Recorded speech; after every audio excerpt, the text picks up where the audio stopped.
What is up, my friends? It is Thursday evening's Anfield Agenda News Roundup, and you are all very welcome along. Over the course of this video, we're going to be discussing Liverpool's odds to win the Champions League this season. Are they the favourites? More on that to come. We'll be discussing a potential new deal soon for Arne Slot, Richard Hughes and Michael Edwards.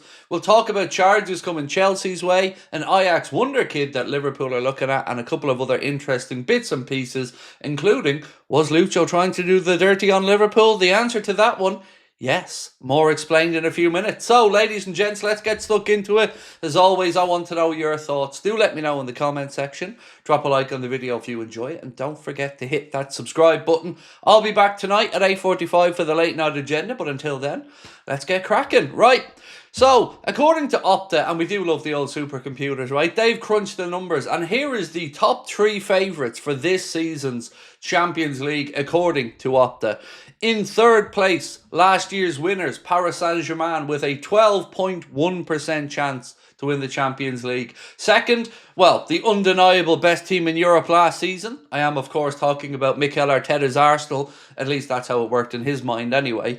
They have a 16% chance to win the Champions League, according to Opta. But top of the pile, number 1, your Reds, with a chance of 20.4%. So a 1 in 5 chance, basically, to win this season's Champions League. And let's hope that that comes to fruition. More on why that might be important, actually, in a minute when we talk about Florian Wirtz. Now, Team Talk have said that Liverpool and Manchester United are amongst a host of top clubs who are keeping an eye on Ajax's teenage wonderkid defender, Aaron Bowman. Now, is this another situation where we're going to watch and watch and watch for years and then not make a move? Well, truth is, I don't know. Of course, we brought in Giovanni Leone, but we had looked at another Ajax defender this summer who, of course, made his way to Chelsea. So keep an eye on that name, Aaron Bowman, and we'll see if he ends up as a Liverpool player in the future.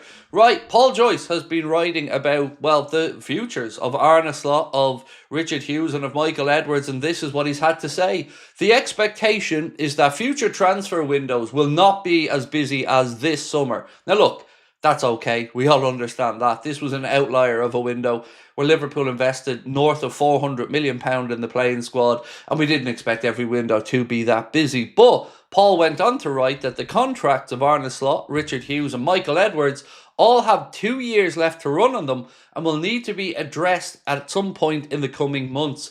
This was a topic we discussed last night in the late night agenda, and good to see that it is now coming out into the debate point to see that these guys do need a new deal. I didn't know, to be honest with you, that Edwards and Hughes were on similar deals to Arne Slot, but I think we can say all three deserving of bumper contracts, especially the manager, who, of course, the club will want to tie down after winning the Premier League title in his first season. So there we are. The contract renewal should be hopefully in the works soon.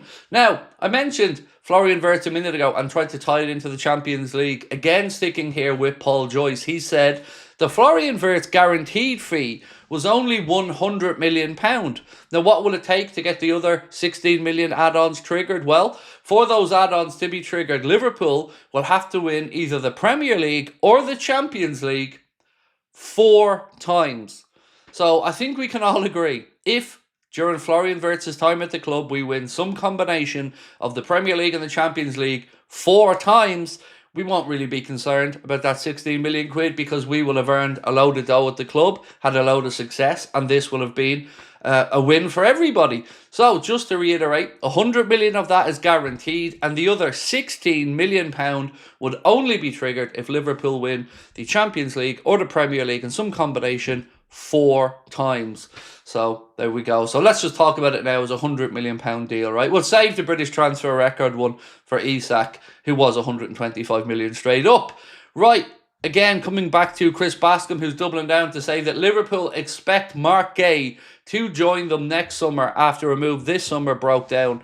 And you're going to see lots of stuff about the likes of Real Madrid, Bayern Munich, Manchester City, Manchester United, and other clubs interested in Marc Guéhi. But Liverpool seem very confident, and so do the journalists that cover the club, that Marc Guéhi will become a Liverpool player at some point, well, over the next year. Right, Lewis Steele, speaking about Konate and his future, he said, Konate has not communicated any desire to leave Liverpool at this stage, and the player has not yet fully made up his mind.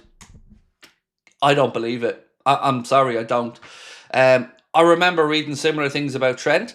We all knew he'd made up his mind. Again, if the offer of another contract to Konate has been turned down, and that would be 3, I still don't believe he hasn't made up his mind. Lewis Steele is a very good journalist. I'm certainly not saying I don't believe Lewis Steele. I just don't believe that narrative. Maybe Konate's side have put that out there, but again, the proof of the pudding's in the eating. And if we were close to a deal a few months ago, and 2 more offers have gone in since, how can we still be further away than ever? So good to see that written down, but personally, and again, I look forward to reading what you guys think on this, I don't believe it. Now, I also said to you, I'm going to tell you guys about whether Luis Diaz did Liverpool dirty or not, and the answer is he absolutely did. So, Sam Maguire wrote a piece about maybe 6 months ago where we spoke about Liverpool trying to get Julian Alvarez as part of an exchange with Manchester City, which would have seen Luis Diaz go in the other direction. But this piece today from Chris Bascom, it sheds a little bit more light on the subject, and again, maybe it will taint Diaz's legacy at Liverpool. It certainly has to a degree in my mind, but let me read it out to you and you'll see where I'm coming from. So Chris writes, in summer 2024, when Liverpool realised that Luis Diaz wanted to join Manchester City, so wanted to join our rivals, wanted to join the club that is the antithesis of everything Liverpool stands for, the recruitment team proposed the Colombian to the Etihad Stadium in exchange for Julian Alvarez. Again, backing up Sam Maguire's story that he wrote to say that this deal was one that Liverpool tried to do. But Manchester City's reply was, we don't sell to rivals, which Liverpool replied, well, then neither do we. And that's why Luis Diaz eventually ended up at Bayern Munich. So it looks like he wanted away from the club for quite a while. Like I've said, going to Manchester City, I don't get it unless it's a money grab, which it surely had to have been. But one interesting, I guess, side note of this is Manchester City saying, we don't sell to rivals. But they sold to Arsenal quite a few times, didn't they? Now, Arsenal fans, I'll let you figure out what that means. But do they not see you as rivals? Do they think that you're just, you know, a little pestery thing that's there to finish second? Not my words, by the way. You'll have to take that one up at Manchester City. Right, Transfer News Live and Matt Law of the Daily Telegraph have been talking about some charges coming Chelsea's way. So the FA has charged Chelsea with 74 breaches of alleged agent regulations and third-party investments in players during the Roman Abramovich ownership era.